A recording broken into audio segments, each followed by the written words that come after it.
Mutation mutation जो बोलते हैं, घबराने की बात नहीं है। ये म्यूटेशन होते रहते हैं, जैसे हम कपड़े बदलते हैं वैसे वायरस भी अपना रंग बदल रहा है, और इसलिए बिल्कुल डरने की बात नहीं है। और ये वेव को हम पाल कर देंगे, वेव आती जाती है और ये वायरस आते जाते रहता है। तो यही अलग अलग लक्षण हैं और मेडिकली हमको सतर्क रहना चाहिए। एक 14 से 21 दिन का ये कोविड का टाइम टेबल है, इसमें वैद्यकीय सलाह लेना चाहिए। डॉक्टर शशांक, मेरे लिए भी आपने जो एनालिसिस बताया बड़ा इंटरेस्टिंग है। मुझे कई चिट्ठियां मिली हैं जिसमें ट्रीटमेंट के बारे में भी लोगों की बहुत सी आशंका है। कुछ दवाओं की मांग बहुत ज्यादा है, इसलिए मैं चाहता हूं कि कोविड के ट्रीटमेंट के बारे में भी आप लोगों को जरूर बताएं। हाँ सर, क्लिनिकल ट्रीटमेंट लोग बहुत देरी से चालू करते हैं और अपने आप बीमारी से दब जाएंगी ये भरोसे पे रहते हैं और मोबाइल पे आने वाली बातों पे भरोसा रखते हैं। और अगर सरकारी दी हुई सूचना का पालन करे तो ये कठिनाई का सामना नहीं आता है। तो कोविड में जो ट्रीटमेंट क्लिनिकल प्रोटोकॉल है उसमें 3 प्रकार की तीव्रता है, हल्का या माइल्ड कोविड, मध्यम या मॉडरेट कोविड और तीव्र कोविड जो सीवियर कोविड बोलते हैं, इसके लिए है। तो जो हल्का कोविड है उसके लिए तो हम ऑक्सीजन का मॉनिटरिंग करते हैं, पल्स का मॉनिटरिंग करते हैं, बुखार का मॉनिटरिंग करते हैं। बुखार बढ़ जाता है तो कभी कभी पैरासीटामोल जैसी दवाई का इस्तेमाल करते हैं और अपने डॉक्टर से संपर्क करना चाहिए। जो मॉडरेट कोविड होता है, मध्यम कोविड होता है या तीव्र कोविड होता है तो वैद्यकीय अपने डॉक्टर के साथ संपर्क करना बहुत जरूरी है। सही और सस्ती दवाई अवेलेबल है जिसमें स्टीरॉयड जो है ये जान बचा सकती है, जो इनहेलर्स दे सकते हैं हम, टैबलेट दे सकते हैं हम, और उसके साथ ही प्राणवायु जो ऑक्सीजन है वो देना पड़ता है और इसके लिए छोटे छोटे इलाज है। लेकिन अक्सर क्या हो रहा है कि एक नई एक्सपेरिमेंटल दवाई है जिसका नाम है रेमडेसिविर। ये दवाई से एक चीज जरूर होती है कि अस्पताल में 2-3 दिन कम रहना पड़ता है और क्लिनिकल रिकवरी में थोड़ी सी उसकी एड होती है। ये भी दवाई कम काम करती है जब पहले 9-10 दिन में दी जाती है और ये 5 ही दिन लेनी पड़ती है। तो ये लोग जो दौड़ रहे हैं रेमडेसिविर के पीछे, ये बिल्कुल दौड़ना नहीं चाहिए। ये दवाई की थोड़ा काम है, जिनको ऑक्सीजन लगता है, प्राणवायु ऑक्सीजन लगता है, जो अस्पताल में भर्ती होते हैं और डॉक्टर जब बताते तभी लेना चाहिए। तो ये बहुत जरूरी है सब लोगों को समझना। हम प्राणायाम करेंगे, हमारे शरीर के जो लंग्स है उसको थोड़ा एक्सपांड करेंगे और जो हमारी खून पतली करने वाली जो इंजेक्शन आती है जिसको हम हिपैरिन बोलते हैं, ये छोटी छोटी दवाइयाँ देंगे तो 98% लोग सर ठीक हो जाते हैं। तो पॉजिटिव रहना बहुत जरूरी है। ट्रीटमेंट प्रोटोकॉल वैद्यकीय सलाह से लेना बहुत जरूरी है और ये जो महंगी महंगी दवाई है उसके पीछे दौड़ने की कोई जरूरत नहीं है सर। अपने पास अच्छे इलाज चालू है, प्राणवायु ऑक्सीजन है, वेंटिलेटर की भी सुविधा है, सब कुछ है सर। और कभी कभी ये दवाई यदि मिल जाती है तो योग्य लोगों में ही देनी चाहिए। तो इसके लिए बहुत भ्रम पैदा हुआ है और इसलिए ये स्पष्टीकरण देना चाहता हूँ सर कि अपने पास वर्ल्ड की सबसे बेस्ट ट्रीटमेंट अवेलेबल है। आप देखेंगे कि भारत में सबसे अच्छा रिकवरी रेट है। आप यदि कंपेयर करेंगे यूरोप के लिए, अमेरिका, वहीं से भी हमारे यहाँ के ट्रीटमेंट प्रोटोकॉल से मरीज ठीक हो रहे हैं सर। डॉक्टर शशांक, आपका बहुत बहुत धन्यवाद। डॉक्टर शशांक ने जो जानकारियां हमें दी वो बहुत जरूरी है और हम सबके काम आएगी।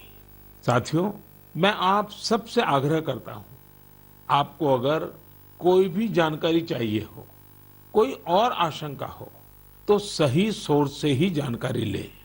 आपके जो फैमिली डॉक्टर हो, आसपास के जो डॉक्टर्स हो, आप उनसे फोन से संपर्क करके सलाह लीजिए। मैं देख रहा हूं कि हमारे बहुत से डॉक्टर खुद भी ये जिम्मेदारी उठा रहे हैं। कई डॉक्टर्स सोशल मीडिया के जरिए लोगों को जानकारी दे रहे हैं, फोन पर, व्हाट्सएप पर भी काउंसलिंग कर रहे हैं। कई हॉस्पिटल की वेबसाइटें हैं जहां जानकारियां भी उपलब्ध हैं और वहां आप डॉक्टर से परामर्श भी ले सकते हैं। ये बहुत सराहनीय है।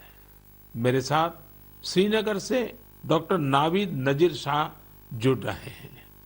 डॉक्टर नावीद श्रीनगर के गवर्नमेंट मेडिकल कॉलेज में प्रोफेसर हैं।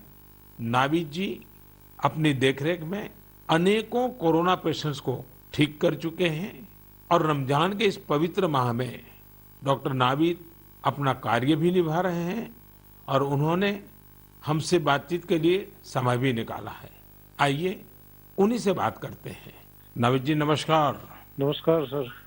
डॉक्टर नावीद, मन की बात के हमारे श्रोताओं ने इस मुश्किल समय में पैनिक मैनेजमेंट का सवाल उठाया है। आप अपने अनुभव से उन्हें क्या जवाब देंगे? देखिए, जब कोरोना शुरू हुआ तो कश्मीर में जो सबसे पहला हॉस्पिटल डेजिग्नेट हुआ एज कोविड हॉस्पिटल वो हमारा सीडी हॉस्पिटल था, जो मेडिकल कॉलेज के अंडर में आता है। तो उस टाइम एक खौफ का माहौल था, लोगों में तो था ही। वो समझते थे शायद कोविड का इन्फेक्शन किसी को हो जाता है तो एक डेथ सेंटेंस माना जाएगा ये। और ऐसे ही जो हमारे अस्पतालों में डॉक्टर साहिबान या पैरामेडिकल स्टाफ काम करते थे, उनमें भी एक खौफ का माहौल था कि हम इन पेशेंट्स को कैसे फेस करेंगे, हमें इन्फेक्शन होने का खतरा तो नहीं है। लेकिन जो ही टाइम गुजरा, हमने भी देखा कि अगर पूरी तरीके से हम जो प्रोटेक्टिव गियर पहने और एहतियाती तदाबीर जो है उन पे अमल करें तो हम भी सेफ रह सकते हैं और हमारा जो बाकी स्टाफ है वो भी सेफ रह सकता है। और आगे आगे जब भी हम देखते गए तो ये मरीज जो कुछ लोग बीमार थे, कुछ एसिम्प्टोमेटिक थे, यानी कि उनमें कोई बीमारी के कोई लक्षण नहीं थे, हमने देखा कि करीब करीब 90-95% से ज्यादा जो मरीज हैं वो खुद विदाउट एनी मेडिकेशन भी ठीक हो जाते हैं। तो वक्त जैसे गुजरता गया तो लोगों में जो कोरोना का एक डर था वो बहुत कम हो गया। आज की बात जो हम ये सेकंड वेव जो इस टाइम हमारी आई है इस कोरोना में, इस टाइम भी हमें पैनिक होने की जरूरत नहीं है। इस मौके पे भी हम अगर जो प्रोटेक्टिव मेजर्स हैं, जो एसओपीज हैं, अगर उन पे हम अमल करेंगे, जैसे मास्क पहनना, हैंड सैनिटाइजर का यूज करना, इसके अलावा फिजिकल डिस्टेंस मेंटेन करना या सोशल गैदरिंग्स हम अवॉइड करें, तो हम अपना रोजमर्रा का काम भी बखूबी निभा सकते हैं और इस बीमारी से प्रोटेक्शन भी पा सकते हैं। डॉक्टर नावीद, वैक्सीन को लेकर भी लोगों के कई सारे सवाल हैं, जैसे कि वैक्सीन से कितनी सुरक्षा मिलेगी, वैक्सीन के बाद कितना आश्वस्त रह सकते हैं। आप कुछ बात इसमें बताएं तो श्रोताओं को बहुत लाभ होगा। जब कोरोना का इन्फेक्शन सामने आया तब से आज तक हमारे पास अभी कोविड-19 के अगेंस्ट कोई इफेक्टिव ट्रीटमेंट अवेलेबल नहीं है। तो हम इस बीमारी को फाइट दो ही चीजों से कर सकते हैं, एक तो प्रोटेक्टिव मेजर, और हम पहले से ही कह रहे थे कि अगर कोई इफेक्टिव वैक्सीन हमारे पास आए तो वो हमें इस बीमारी से निजात दिला सकता है। और हमारे मुल्क में 2 वैक्सीन इस टाइम अवेलेबल है, कोवैक्सीन है, कोविशील्ड है, जो यहीं पे बना हुआ वैक्सीन है। और कंपनीज भी अपनी जो उन्होंने ट्रायल्स की हैं तो उसमें भी देखा गया है कि इसकी एफिकेसी जो है वो 60% से ज्यादा है।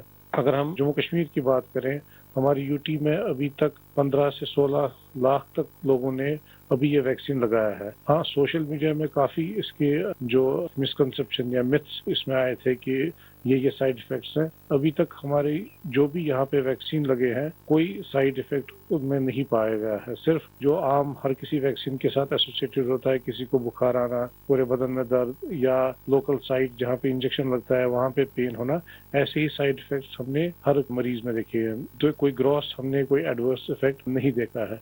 हाँ, और दूसरी बात, लोगों में ये भी आशंका थी कि कुछ लोग आफ्टर वैक्सीनेशन यानी वैक्सीन टीकाकरण के बाद पॉजिटिव हो गए।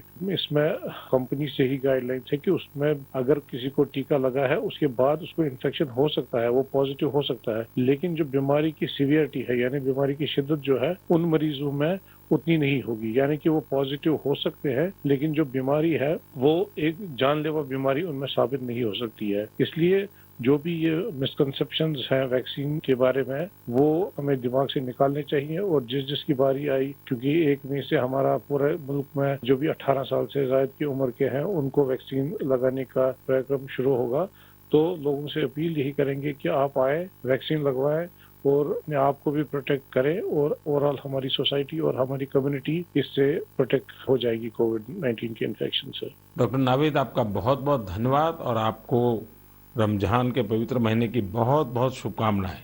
बहुत बहुत शुक्रिया। साथियों, कोरोना की इस संकट काल में वैक्सीन की अहमियत सभी को पता चल रही है। इसलिए मेरा आग्रह है कि वैक्सीन को लेकर किसी भी अफवाह में न आए।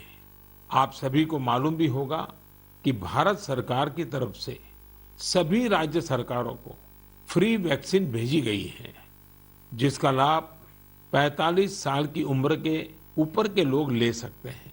अब तो 1 मई से देश में 18 साल के ऊपर के हर व्यक्ति के लिए वैक्सीन उपलब्ध होने वाली है। अब देश का कॉरपोरेट सेक्टर, कंपनियां भी अपने कर्मचारियों को वैक्सीन लगाने के अभियान में भागीदारी निभा पाएगी। मुझे ये भी कहना है कि भारत सरकार की तरफ से मुफ्त वैक्सीन का जो कार्यक्रम अभी चल रहा है वो आगे भी चलता रहेगा। मेरा राज्यों से भी आग्रह है कि वो भारत सरकार के इस मुफ्त वैक्सीन अभियान का लाभ अपने राज्य के ज्यादा से ज्यादा लोगों तक पहुंचाएं। साथियों, हम सब जानते हैं कि बीमारी में हमारे लिए अपनी अपने परिवार की देखभाल करना मानसिक तौर पर कितना मुश्किल होता है, लेकिन हमारे अस्पतालों के नर्सिंग स्टाफ को तो यही काम लगातार कितने ही मरीजों के लिए एक साथ करना होता है। ये सेवा भाव हमारे समाज की बहुत बड़ी ताकत है। नर्सिंग स्टाफ द्वारा की जा रही सेवा और परिश्रम के बारे में सबसे अच्छे से तो कोई नर्स ही बता सकती है। इसलिए मैंने रायपुर के doctor B.R. Ambedkar medical college hospital में अपनी सेवाएं दे रही सिस्टर भावना ध्रुव जी को मन की बात में आमंत्रित किया है। वो अनेकों कोरोना मरीजों की देखभाल कर रही हैं। आइए उन्हीं से बात करते हैं। नमस्कार भावना जी। आदरणीय प्रधानमंत्री जी, नमस्कार। भावना जी, यस सर। मन की बात सुनने वालों को आप जरूर ये बताइए कि आपके परिवार में इतनी सारी जिम्मेवारियां, इतने सारे मैंने मल्टीटास्क। तो यहाँ पर आप सुन रहे थे देश के प्रधानमंत्री नरेंद्र मोदी